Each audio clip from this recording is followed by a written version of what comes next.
Good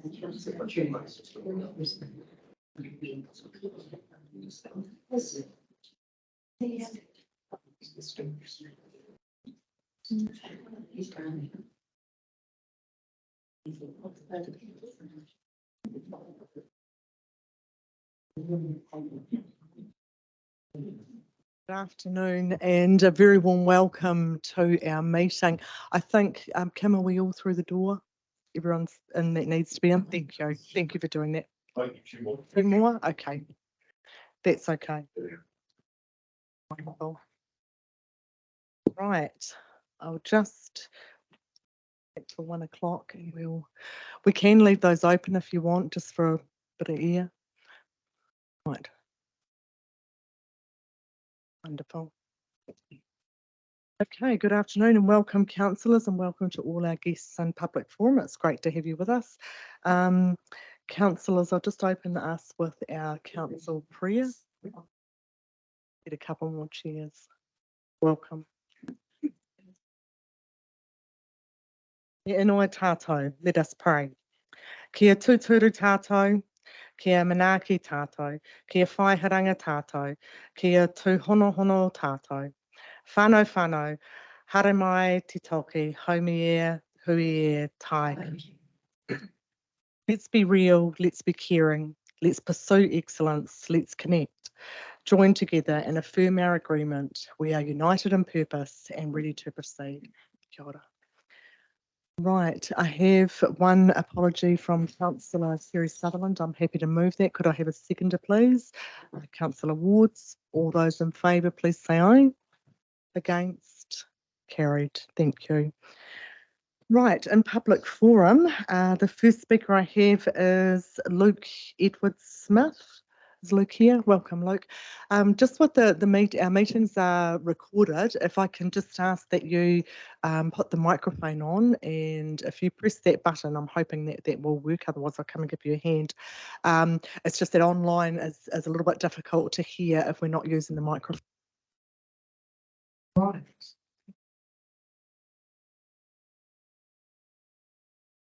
We're all yours when you're ready. Can I just get you to press that button at the front and check that it's working, Luke?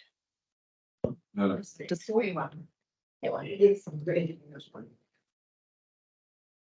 So I'm here today to ask some questions about the fluoride going into our water, and if the council would be willing to include the community in this decision. So I've noticed the council kind of doesn't like doing that. On a few other matters, there's been times where he's just turned the blind eye, rather hide facts or compare decisions with the relevant information. I feel like the community should have more of a say, as it's us that has to deal with your decisions, and not to mention the amount of money we're throwing at you these days. The lack of communication and openness between the council and the community needs to stop, especially on matters that are a health risk to us and our children. So my first question is, what type of fluoride are you guys going to be using? sorry, Luke, public forum's not a place where you do Q&A, and I can't answer that question. Asking for information on what's going into our water. It's pretty much rules out then that I've got here. So if you're happy to provide me with a list of those questions, council aim to be, and it is a commitment of all of ours to be as transparent as possible. So happy to put them there, but I don't have that for you today. this is what it's talking about here, and we need to be. Can I just get you to put your mic on? Sorry. Pardon me?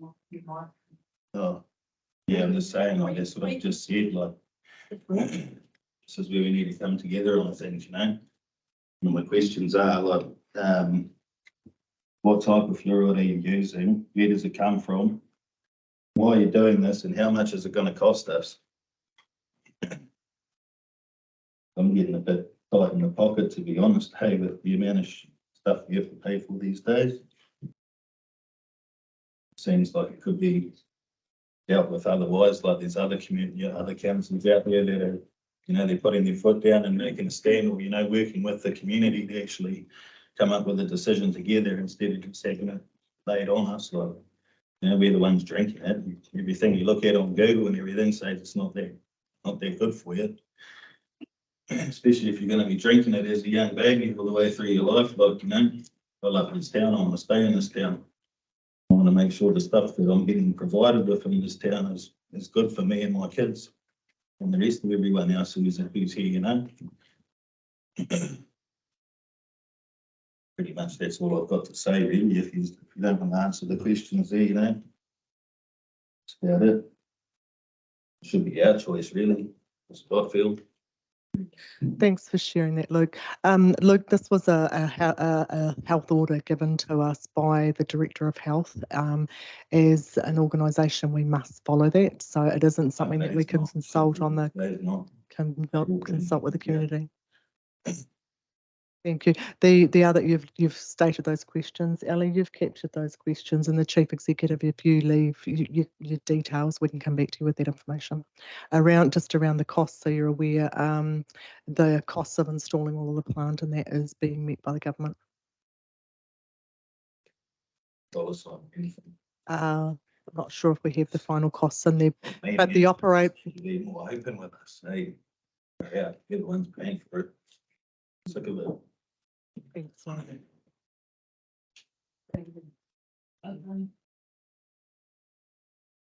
Right, if Luke's finished. So the Chief Executive's just had a look at his notes, and this all will go through the Infrastructure Committee, so Infrastructure, Climate Change and Emergency Management Committee, where all of the projects are reported. So the plant is $320,000, which, as I said, is funded by government. Right, the next speaker, I think it is Mary Bryn. Is Mary here? Welcome.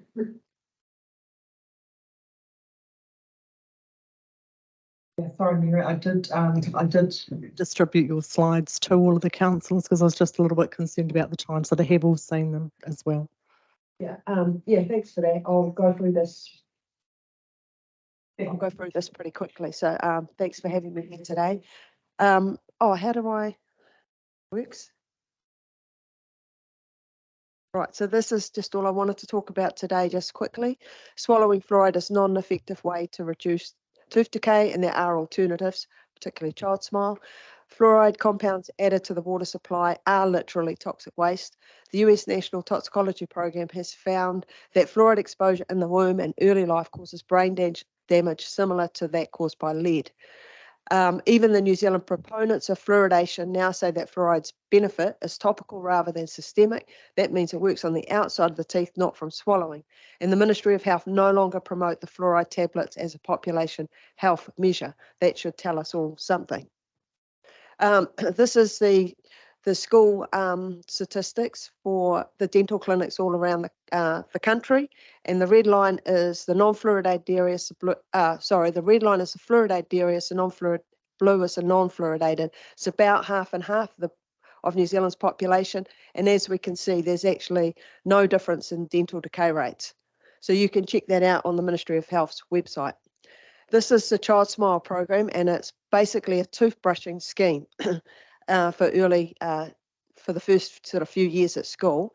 And what they found in Scotland, like most of the world is not fluoridated, including 98% of Europe.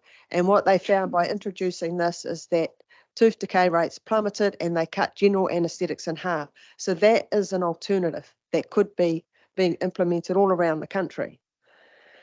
The phosphate fertilizer manufacturers, that's where the fluoride actually literally honestly comes from. So I'll see if I can do that.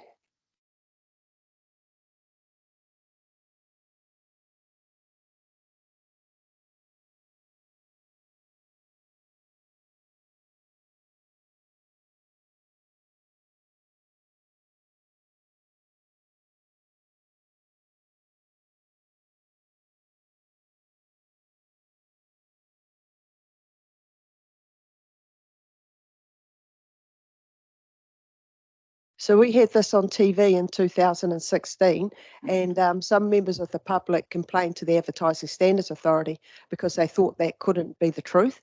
But we provided the evidence, and none of the complaints were upheld. So you can find all of that on our website, how we provided all the evidence, and you'll even see RNZ, stating that this is industrial fluoride. So there's absolutely no doubt that this is what's going into the drinking water. And if it wasn't going into the drinking water, they would have a big cost. They don't clean it up. Now, the National Toxicology Program in the US is the go-to agency when they want to review agents of concern. So they've just completed a 6-year review of all of the human fluoride IQ studies. So out of 55 studies, they found that 52 showed a lowering of IQ, and they found that there's no safe threshold of fluoride in the water. And so what we are looking at now is similar to what was happening with lead when it was in paint and petrol. And in fact, the evidence against fluoride is worse than it ever was against lead. Yet not only are we not stopping, the government is actually pushing it. We're one of the very few countries in the world still doing this. So if you get a 5 IQ point drop across a population, so this is an average, what happens is it shifts the IQ left, and it halves the number of geniuses and increases by 50% the number of intellectually impaired. So this is already happening in New Zealand, Wellington, Auckland, etc. The IQ of children is most probably being damaged now and has been for a long time.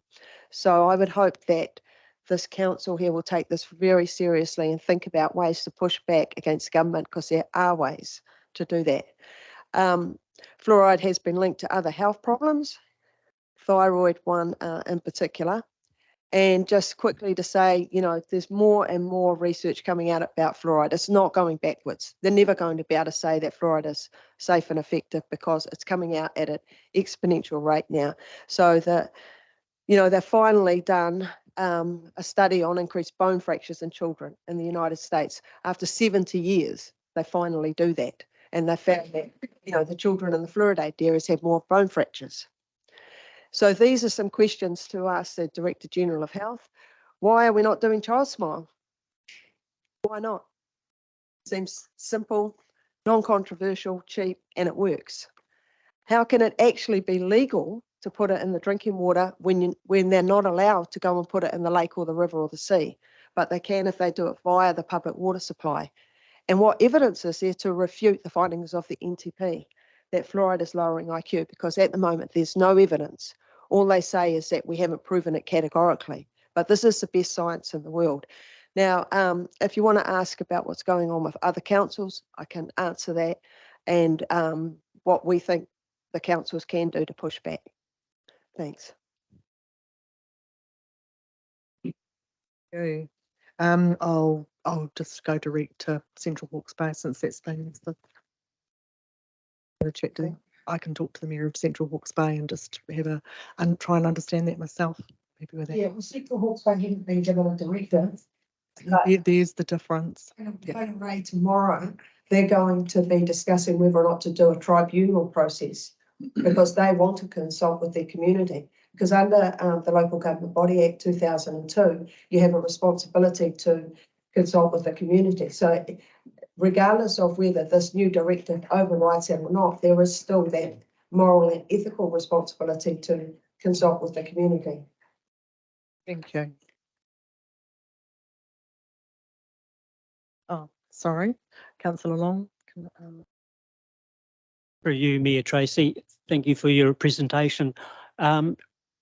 What are other councils doing that have been mandated to put fluoride in the water, please, Mary? Yeah, in New Plymouth, they just started again because they used to have fluoridation there, so they had the equipment.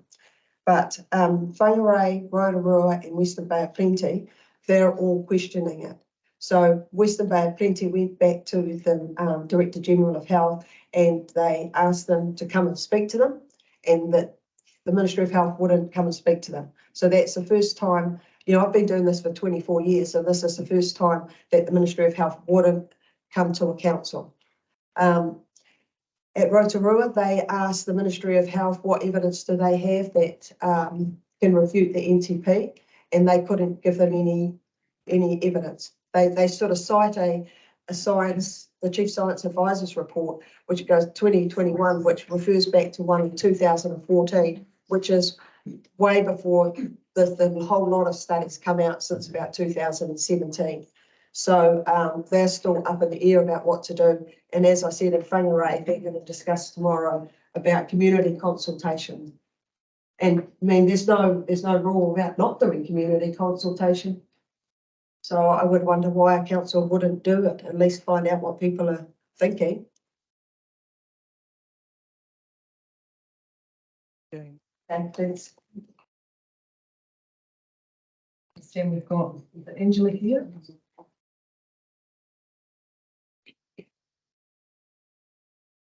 Sorry, welcome, Angela. Tēnā koutou, tēnā koutou, tēnā koutou katoa. Can I just get the Tēnā koutou katoa. Good afternoon, Tararua District Council. My name's Angela here, and I've been the spokesperson for fluoride-free Hastings since 2010. I've been a natural health practitioner for 33 years, and I'm speaking today because we need your help to stop this neurotoxin fluoride being put into urban water supplies around New Zealand. The Havelock North gastro bug of 2016 helped Havelock North and Hastings because the infrastructure got taken over and chlorine was put in rather than fluoride. So we've not had fluoride in our water for 7 years. However, you can't smell, taste, or boil off fluoride. You can do that with chlorine.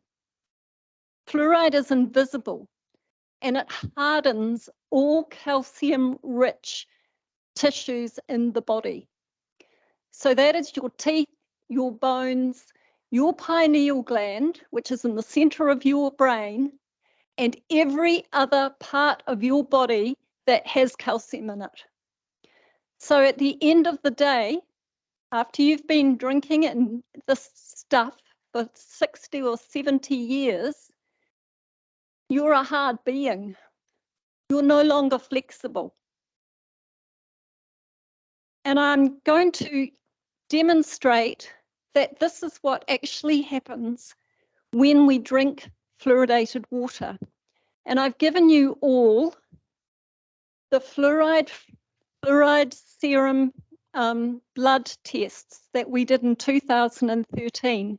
You'll remember that was the year we had a referendum in Hastings. The Ministry of Health spent $50,000 convincing people to vote yes. Our little group had $6,000 to try and convince people to vote no. So I went out and said to my supporters, let's find the proof that this is the wrong thing to be doing. So we all took a blood test, and you'll see there are 13 blood tests on that piece of paper. The people that had been drinking that water the longest, and that is 005, 003HN and 005, sorry, I'm getting a bit nervous here. take it slow so we can keep with you on the chart. Thank you. So if you go to the 1, 2, 3. You've lost your mind. Yeah. Oh, sorry.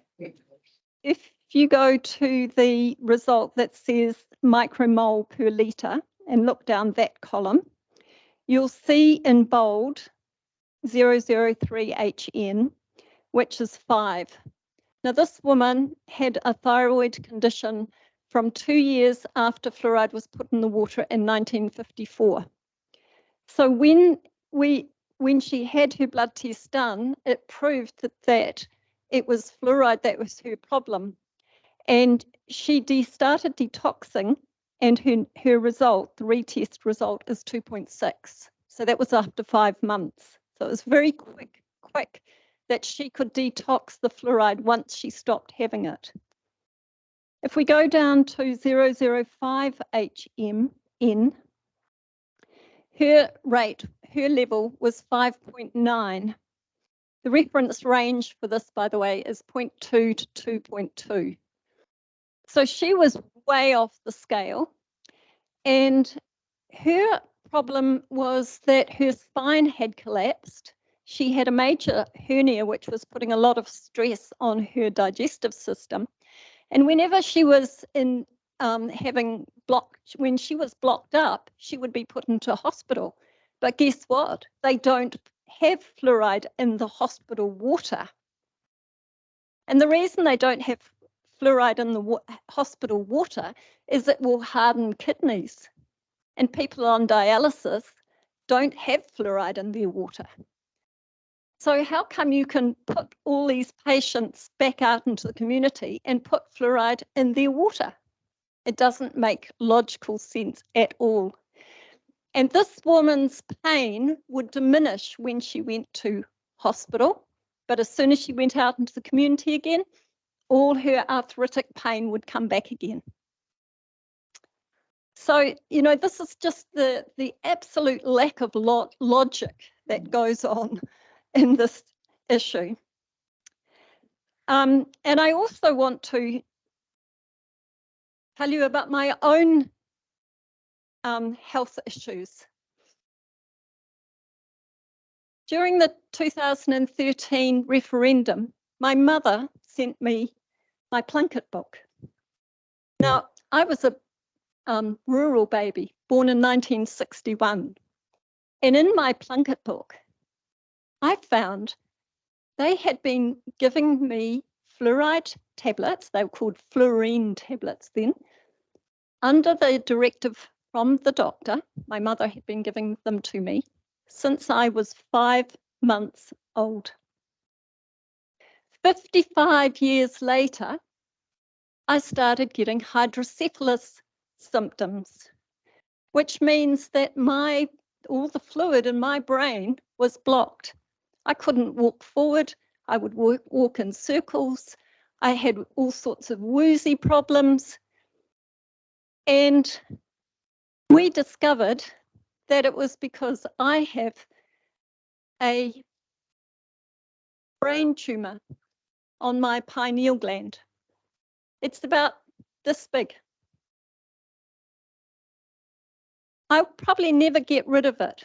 I'm certainly not going to have surgery for it.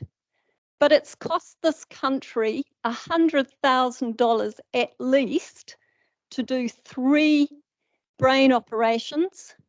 And goodness knows how much it's cost to do 6 weeks of radiation therapy, which just about killed me. Thankfully, I was able to use homeopathy and I got through it. And I'm still alive. So how many more people are we going to subject to having either a thyroid condition, a collapse of their spinal cord and their whole spine, or a pineal brain tumor? This is something that all of us can push back against this government on, because this government supported the last government to allow fluoridation to go into councils. And one of the ways that we can do it is demand that the government do at least 100 blood tests in non-fluoridated Dannevirke and at least 100 serum blood tests in fluoridated Masterton, and compare the results and make them public and have it assessed independently. I'm not going to collect them. The ministry should not collect them. We need an independent person to collect them and the media to report them. And this is the way you as a council and every other council can push back. And I ask you, please, please do not continue to go with what this government is asking you to do. And I'll take any questions you want to do. Thank you. Thank you. And you're in good health today? Yes, sort of. I still have a brain tumour. Well, okay. Right, we don't have any questions.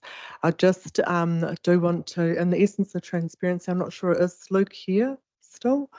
Yeah, Luke, the Chief Executive's got a copy here of the letter from Dr. Ashley Bloomfield, which has quite a lot of information on it, so I'm more than happy that you take that with you, just to have a look at, and has some references there.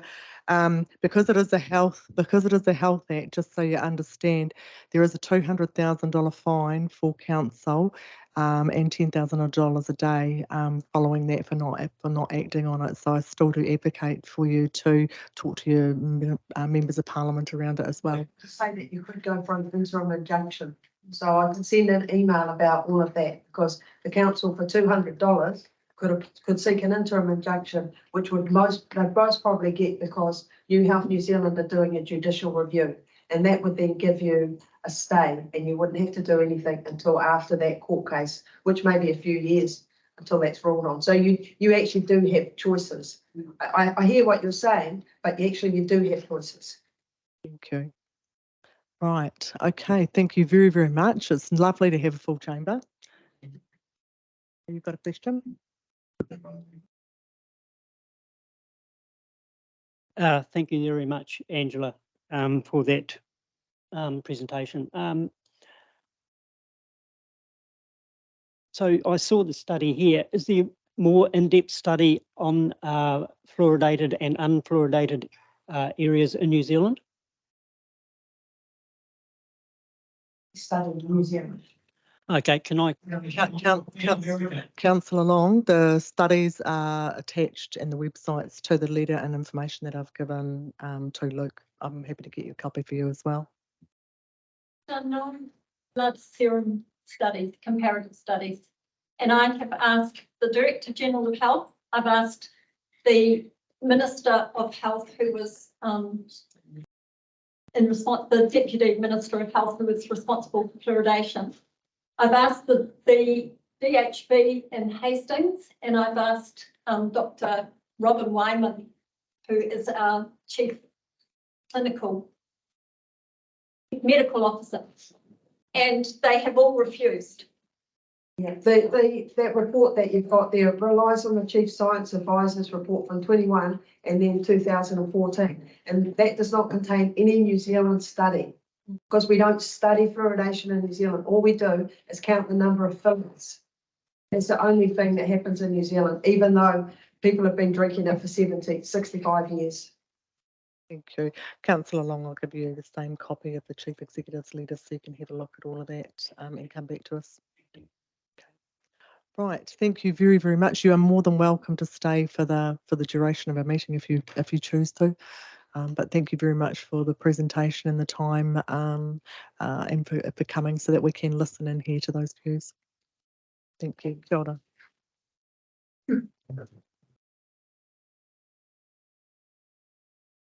It does, yeah, well, it doesn't even hold camps, but it's yeah.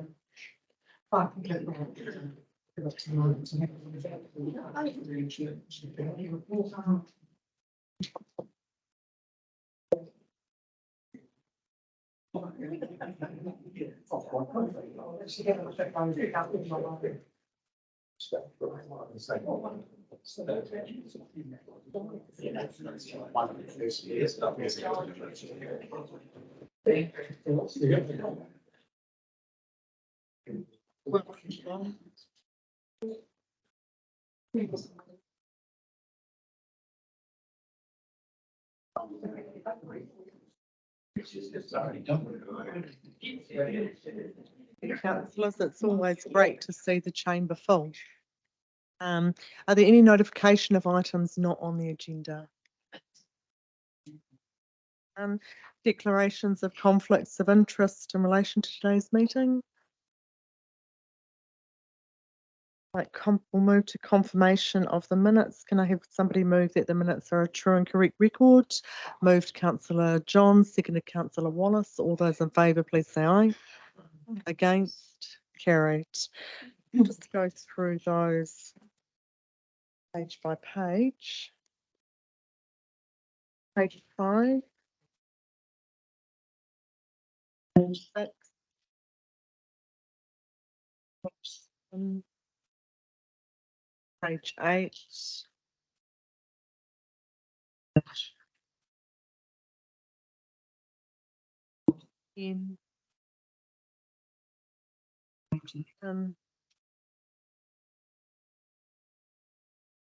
Page 11. Councillor Johns.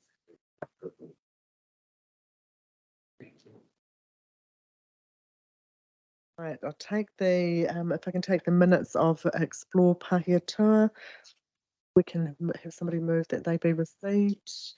Councillor Petty Weber and Councillor Franklin. Please say aye. Against, carried. Right, page 13. 15.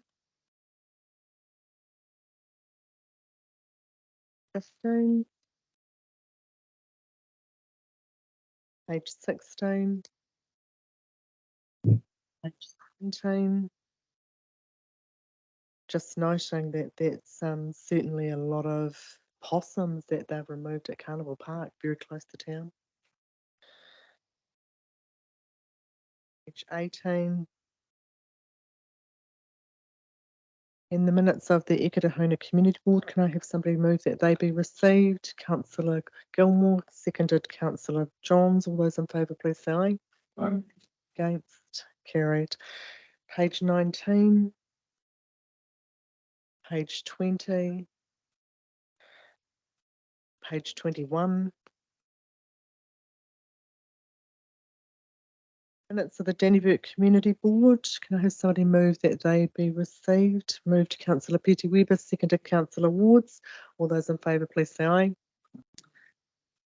Carried. Page 22.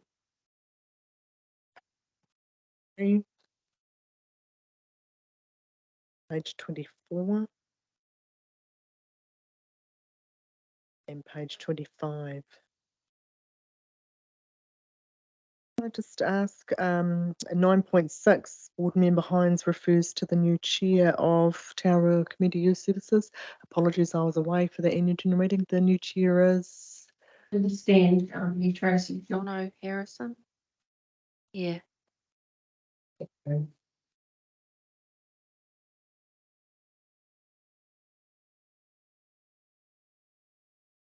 And moving on to page 26. And 24.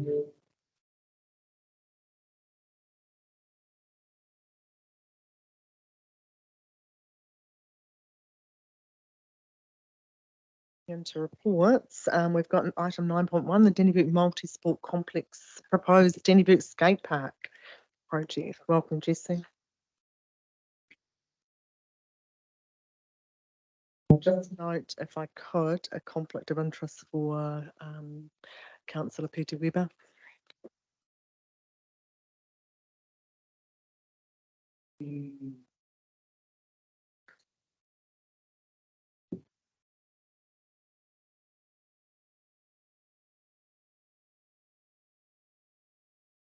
Jessie.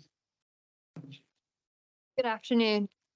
This report, I will take it as read, but it does come to you following the presentation made by the Dannevirke Multisport Incorporated, Complex Incorporated, when they made their presentation regarding the proposed skate park. Since that presentation, Sam Jones, who was brought on as the activation manager for DMCI, has completed the business case, which is attached to this report. So I will just provide you a high-level summary. So in terms of the land, as I believe it was Aaron who showed in the presentation, at the upper domain, it's a section of land nearest to the playground where the fountain and the lion's garden is. That section is the proposed location, to give you a visual. And it approximates to about 1,266 meters, more or less. You would have known the history from that presentation as to how this came about. Just a bit more on that Janenberg domain, the reserve management plan was done for that land. So it does enable this proposed build to happen should council choose. DMCI have put forward a concept and had received 2 tenders for that, as well as they took it upon themselves to meet with the building and planning team. So that has been done as well. You will have read that they are proposing in terms of funding, so 50,000 from the Better Off funding. I'll talk a bit more about that later. Consultation wise, they've had different forums, met with different community stakeholders. The perspectives and feedback that were received were all positive in relation to the proposed project. In terms of the Better Off funding, essentially, I would recommend, as we have other projects that had came forward through the Play Active Rec and Sports strategy, the projects that had come forward with that included the Wood Bowl Skate Park as well as the Danenberg Skate Park. So I would just, my recommendation would be to consider those through that investment framework that was included as part of the PAR strategy, as part of that long-term plan.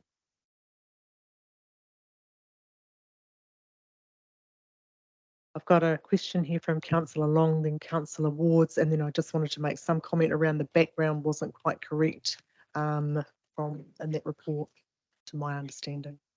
Councillor Long. Through you, Mayor Tracy. Is the land owned by the council? It's not dock land. So the land is vested in council from the Crown. So council is the managing authority for it. Just clarify, Councillor Long, you're speaking about Danenberg? Or was it? Okay, thank you. Yeah, thank you. So it's owned by Department of Conservation and administered by Tararua District Council. No. No, so it's owned by the Crown and then vested in council as the controlling authority or managing authority, in which it has a reserve management plan in place that council then would follow as to that management of that land.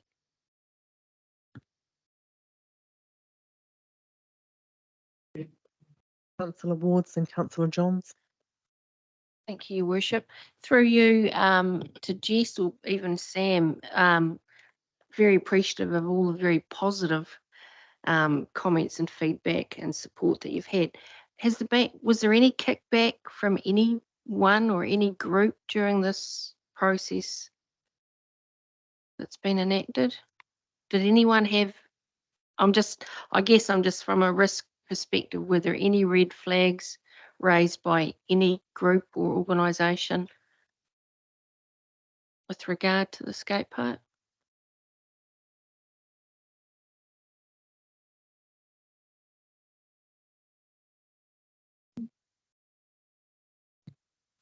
It's all very positive, but, you know, just trying to.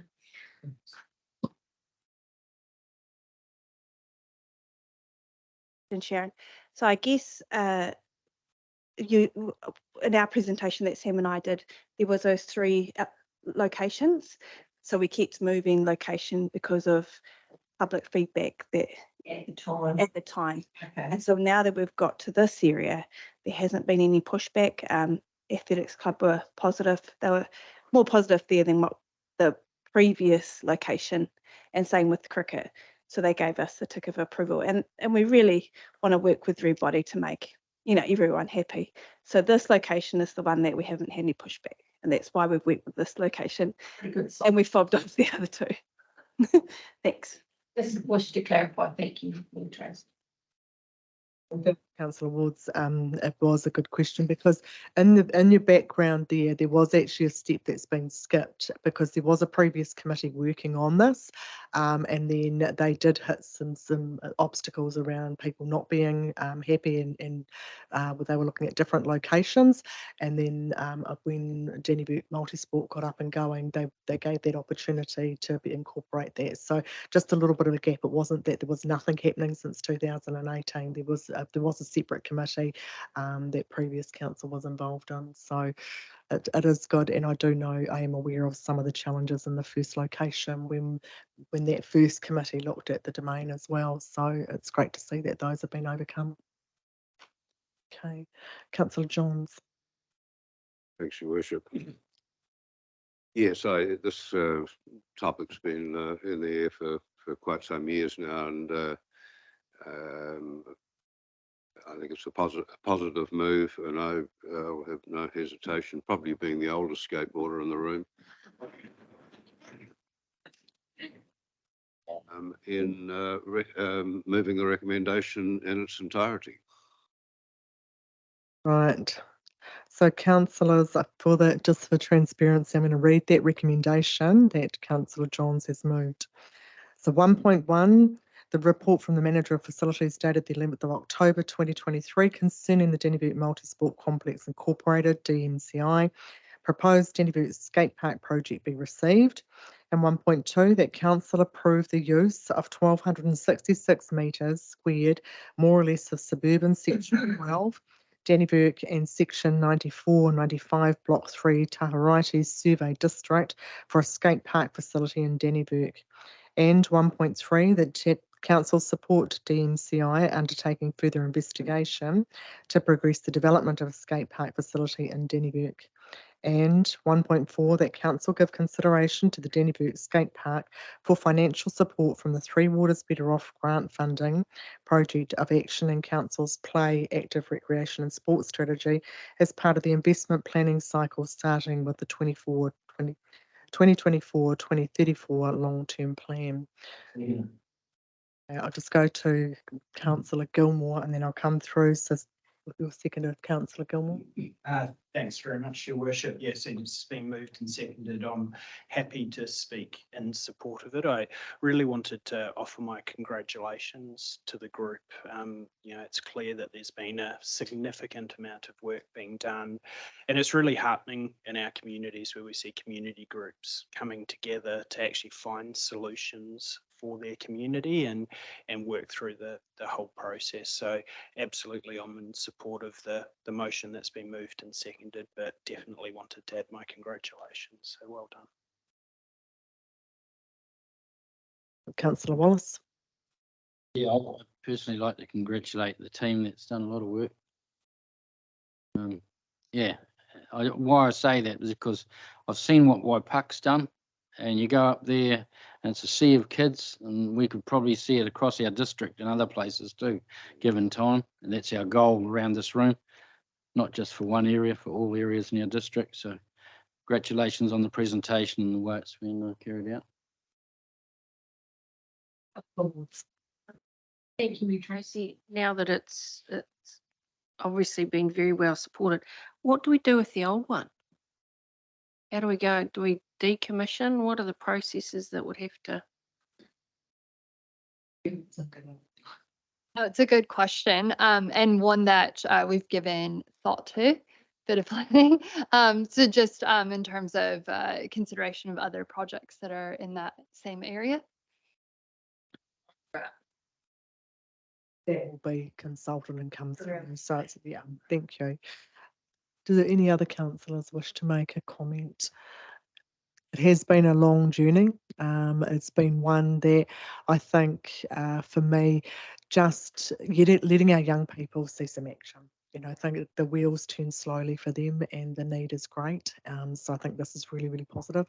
And, remembering here when they first came in, their design. I guess the one that really hit me the hardest was when they said that young people visiting from Central Hawke's Bay would mock their skate park, and that really hurt. So I'm excited. I think it's the right location, and I think that we had to travel that journey from originally looking at some of the other grounds and having that bit of raru in the community that they didn't want it there. So it's the right solution. It's taken time, and fully support the project. Irina. Sorry.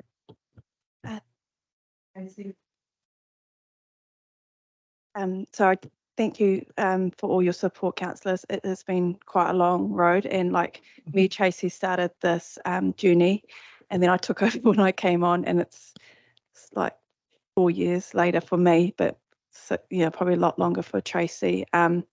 There's still a long way to go, and there's still a lot of work to be done, but this is a positive move for the future for our tamariki and rangatahi. Thank you. Councillor Franklin. Thank you, Your Worship. I'd like to reiterate what's already been said. What I see as a real celebration in this too is this is step one for your new multi-sport complex, and to see that under that banner makes so much sense. And this is step one, and you're on a roll now. So I'd like to invite Councillor Wallace to come to Pahia Tour with his skateboard and have a play on our skate park. And I think going back through what Bush Multisport went through doing that project, seeing this now come to this point where the next step is let's get it done. So congratulations. Thank you, and I think the positive from that to the committee to take back is that you have the great support around this table and some advocates there. So let's hope we all champion that. So we have the motion. The recommendation was moved by Councillor John, seconded by Councillor Wallace. All those in favour, please say aye. Aye. Against, carried. Thank you, Jessie, for all your work.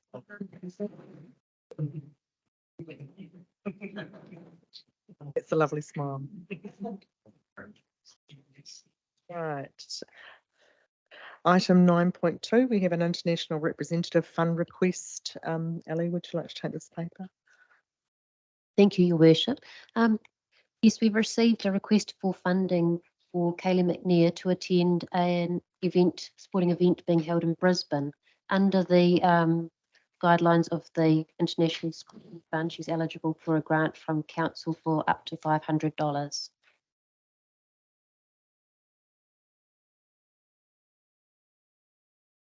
Councillor Peter Weber.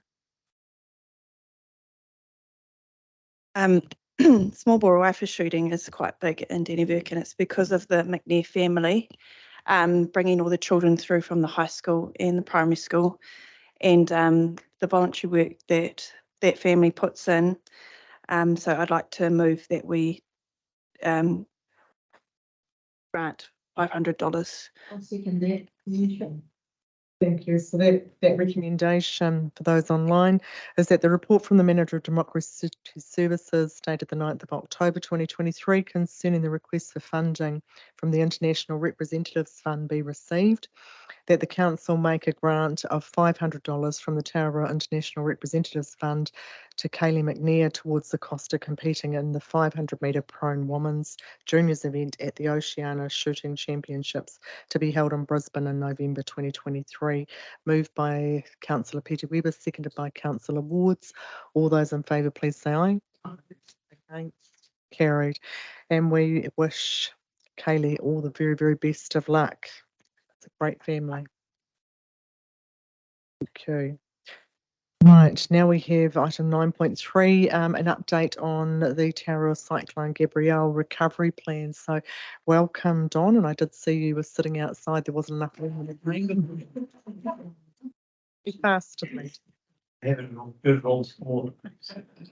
I just get you to pop your mic on? Well, welcome, Don, and can I just get somebody, we'll move Don. We received Don's report. Councillor Long, seconded Councillor Gilmore. All those in favour, please say aye. Carried. Thanks, Don. Thank you.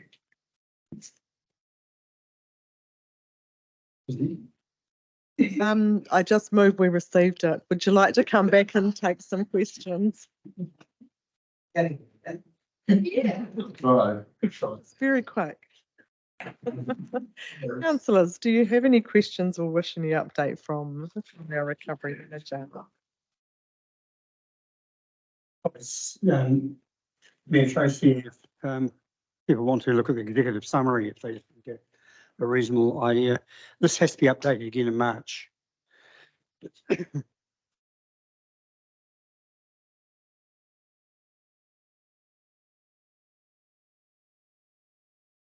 Hopefully by then we'll be looking at transferring or going more into BAU than depending on what's going to happen with the weather, of course.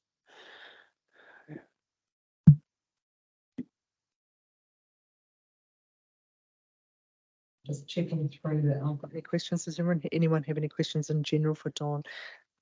Councillor Ward. Thank you, Worship. Not so much a question, but a comment. It always makes me feel very humble when I read these reports, Dawn, and very grateful on behalf of the communities that this recovery team is continuing to serve. Another hat that I have is I'm part of the East Coast Rural Support Trust, and at their AGM tomorrow in Havelock North, there is some amazing reports being tabled from across the East Coast. And Tararua, and I read the report that had been submitted on behalf of Jane and all the work that the recovery team has done. Very special. Thank you, Councillor. I think the strength of the recovery has been bringing Rural Sport Trusts in with us in the office, because that's where most people were impacted. Thanks. And I think, councillors, the entire recovery's focus has been on the very best for the people impacted throughout the Tararua district, and that's remained at the forefront of people's minds. But Councillor Wards, if you're at that meeting, please pass on my grateful thanks for Rural Support Trust. They do a tremendous job. They have been a very big part of this recovery and making sure that our rural community is connected, but actually that close connection with council. So please pass that on as well. Thank you, Worship. Now I can take my breath and just acknowledge the huge collaboration and the effectiveness of how that has worked, and those connections that are still being made throughout the community, and the value is it's beyond these tables. You just look at those communities and see the impact. So a huge thank you to the team and all the work that's gone on behind the scenes. Look, thank you, Councillor, and gratefully accepted. You've got a tremendous team of young people there. You feel old when you listen to their conversation. But no, they're a wonderful group of people. Just as an interest sake, though, the conversation is now moving to what's next. And in particular, as we're getting so much information and we have the funding, working with the economic lead around looking for other opportunities for Tararua, so that we're not relying totally on agriculture, because they're going to be impacted more and more often. And one, obviously, with the new highway coming through, we see a lot of opportunity coming for that. So the information we're getting through economic data from Palmerston City Council and Dotloves data, we're starting to realise there's a heck of a lot of information there we can start using. And the rural support team are looking at perhaps holding in the future workshops around business within business for farmers, particularly farm tourism, which has barely been touched in Tararua, as you know.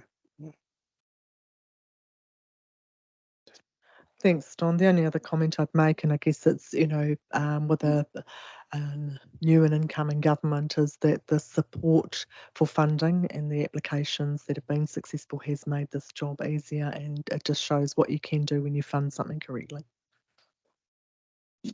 Thank you, Mayor. And I think the other thing, funding is still available, and we're working pretty hard at the moment to try and trap as much in Tararua. And we are getting today, for instance, the new head of the DIA for the local area has just confirmed that we've got 3 applications for funding and that are going forward. A week ago they weren't. I think it's more government departments want to use up funding quickly before it gets taken away. But that's fine. Yeah, we're pretty quick to move.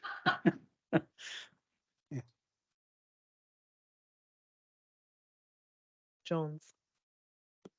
Sure, just a brief one. Have you noticed a lift in the mental health of the district out here in the last few months?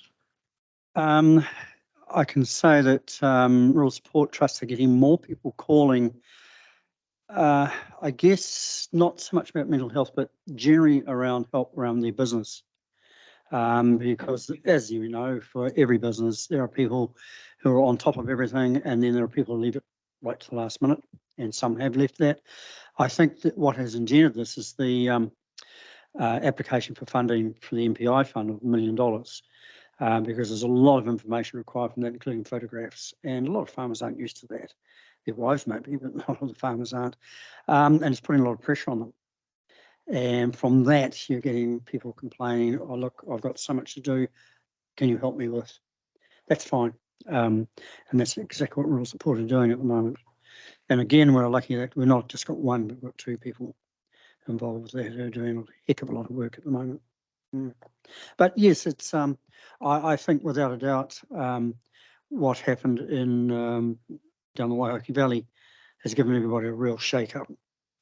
And there's been at the last Good Yarns workshop, it was fully booked. And it's pretty obvious that people want to talk to someone and to be listened to. So yeah, there is an increase.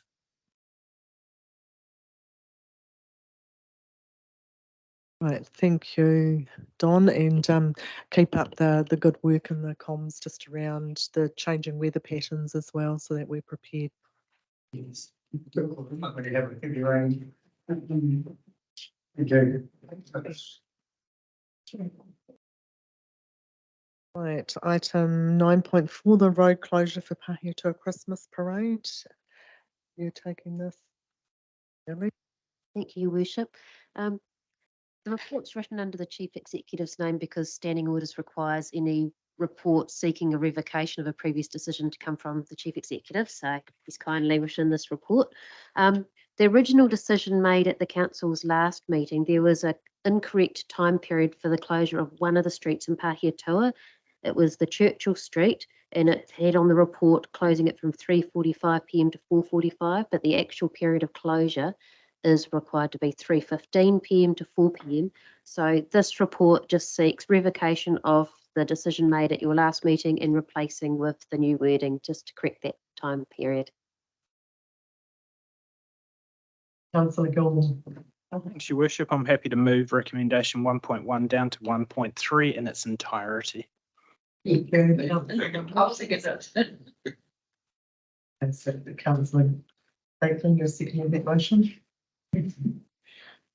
Right. All those in favour, please say aye. Aye. Against, carried. So just for clarification for those online, that Churchill Street Pahiatua is the change on Saturday the 2nd of December 2023. The period of the closure will be 3:15 to 4 p.m. Moved Councillor Gilmore, seconded Councillor Franklin, and that motion is carried. Sorry, there are 2 pages of recommendations there. I'm not going to read them all. Move on to 11.3.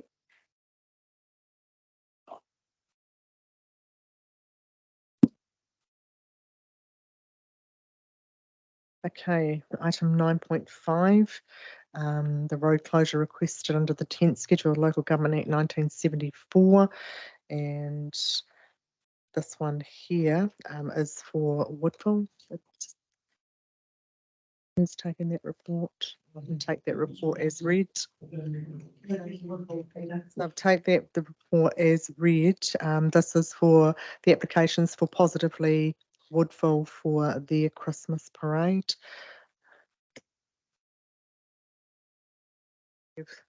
A mover for that motion. I guess. You are. I was just my pause there was Councillor Johns. Have you paid your membership? You're conflicted. Okay. Moved Councillor Franklin, seconded Councillor Chase. All those in favour, please say aye. Carried. Ali, could you please record the conflict of interest or the declaration of the conflict of interest for Councillor Johns?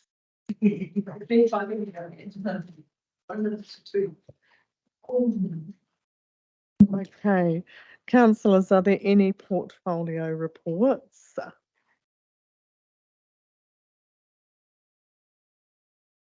Councillor Peter Weber.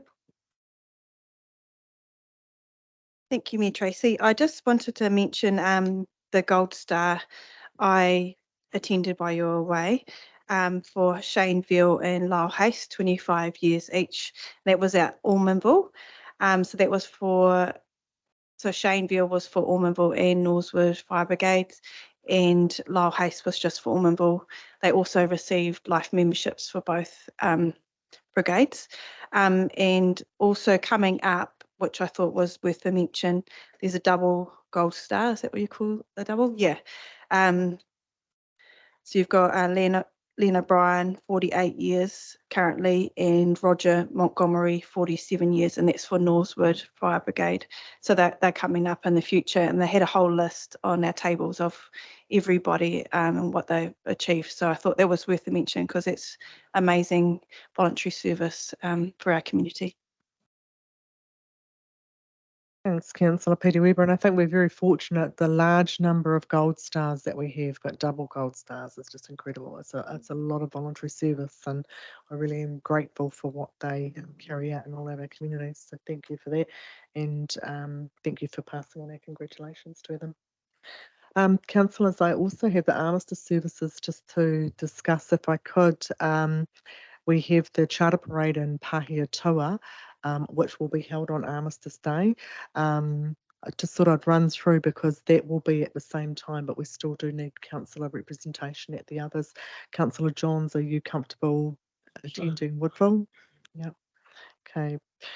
Councillor Gilmore. What Councillor Long is doing, I'm happy to either be in Ekatahuna or in Pahiatua, but I'll let Councillor. So Councillor Long, I do need a representative at Ekatahuna. You're happy to do Ekatahuna? Thank you. And Councillor Wallace, would you be happy to do Northwood? No, because I'm turning.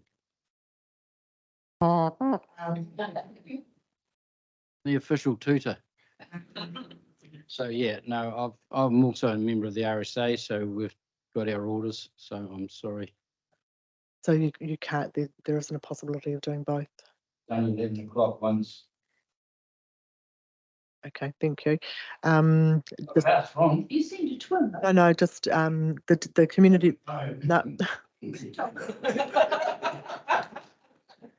For those online, Councillor Wallace is a twin who serves on the Dennyburg Community Board. No, that's okay. I can move through. So Councillor Peter Weber can do Dennyburg. Councillor Wards would do Pahiatua Dennyburg. So if I could do Dennyburg, but I'd have a previous engagement that I'll probably be tied up with. Okay, that's fine. So if you'd like to do that with Erin, you're more than welcome. If you're busy, that's fine. I'm not sure it'll be. Okay. So it is just Northwood that I need to do. I will check Northwood, so they're definitely having a service for armistice. I would imagine so, because the RSA out there is quite strong, but I don't. My allegiance is with Dennyburg, so. But yeah, I would guarantee it because all of the fire brigade are part of the RSA. So are there any other councillors that would like to volunteer for the Northwood service and gauging? I haven't got Councillor Sutherland here either. Councillor Gilmore. Mayor Tracy, thank you for that. If definitely check with Councillor Sutherland. I'm happy to go wherever best fits. So if it's a trip to Northwood, I'm more than happy to head to Northwood to make sure they have council representation. So I'll leave it in your hands. Just let me know. Thank you, councillors. We'll get those reads organised. Okay, are there any further items? I have got a very short one. I will prepare something for the mayor and councillors next time, but I just thought I'd give you a little bit on Lekanwa if you want. Councillor Wallace. Just before that, does the Northwood delegation realise they do 5 services. They don't just do one. So you do, yeah, with the wreaths. No, not on Armistice. On Anzac. On Anzac, yes. Armistice, no. I had a booth for the flowers last. Thank you. Right, I'll just give you a little, I did make a couple of notes on Lekenwa. It was a privilege to attend the opening of Tararua, the New Zealand Liberation Museum in Lekenwa, France. And thank you, councillors, for my leave of absence. Prior to attending the opening, Mike and I travelled to Flinders Fields, our New Zealand Memorials, Tynecott Cemetery, which is the largest in the world, and attended the last post at the Menin Gate, which has been carried out daily since it opened in 1928. This was attended by around 300 people on the day that I was there. It was interesting to note on this tour that half the bus was from Australia and New Zealand. The meaning of being at rest in friendly soils became apparent as it was visible the gratitude and love that remains for all of those that paid the ultimate sacrifice, and just what that meant to their families to provide freedoms and privileges to those that lived on and followed became very, very apparent.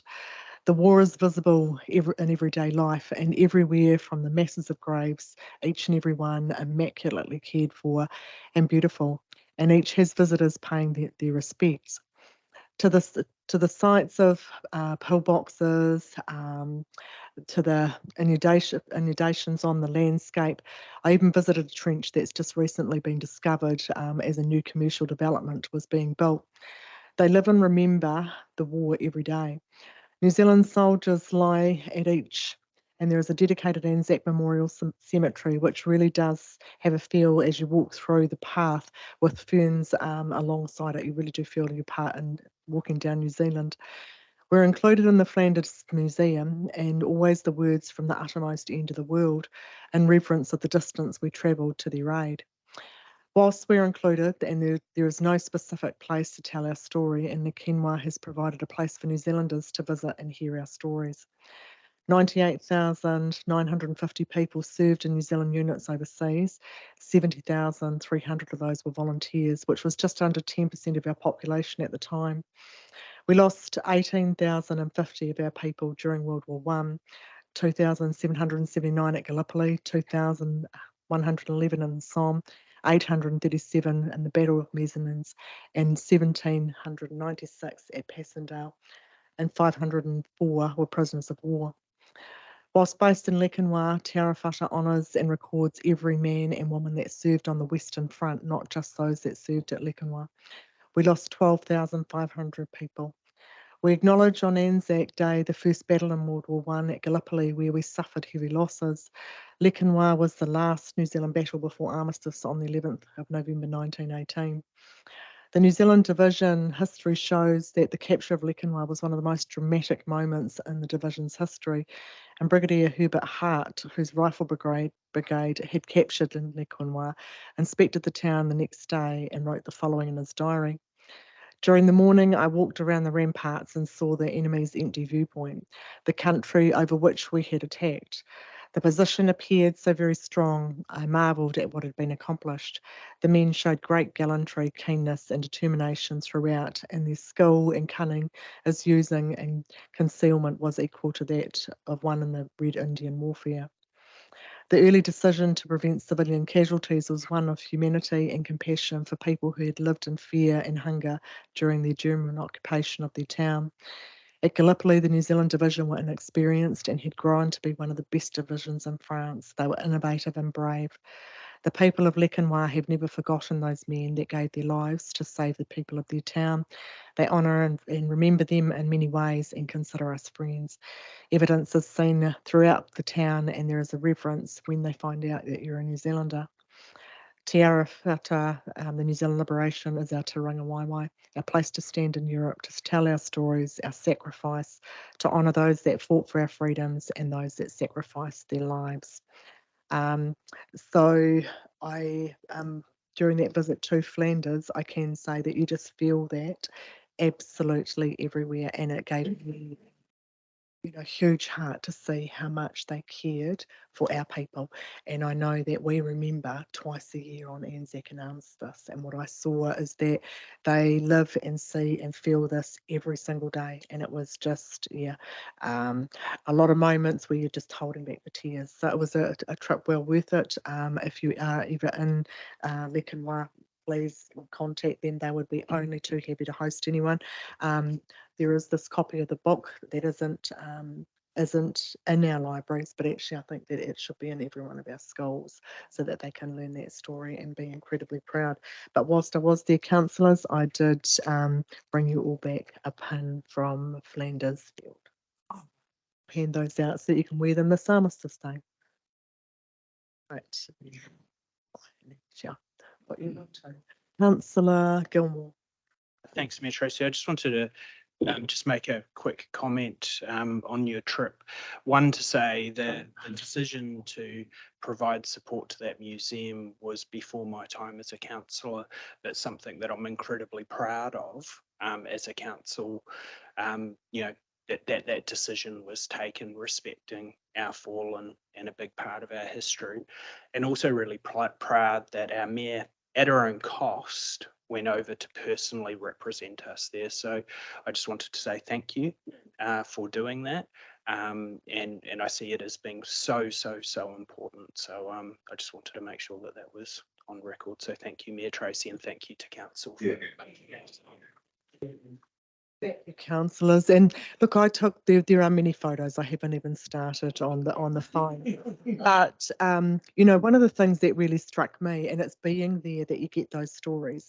But during the 100th anniversary, when we, the government put a lot of money into some of those installations and acknowledgements, actually Lekanwa was missed out. They ran out of money. So what we've done at Lekanwa was important, and I did actually see one of those installations at Tynecott, and took the time to go and view that. But it really does hit home, and even more so with the 1st Battalion over the weekend having their memorial wall opened in the lead up to that. To that service and that blessing.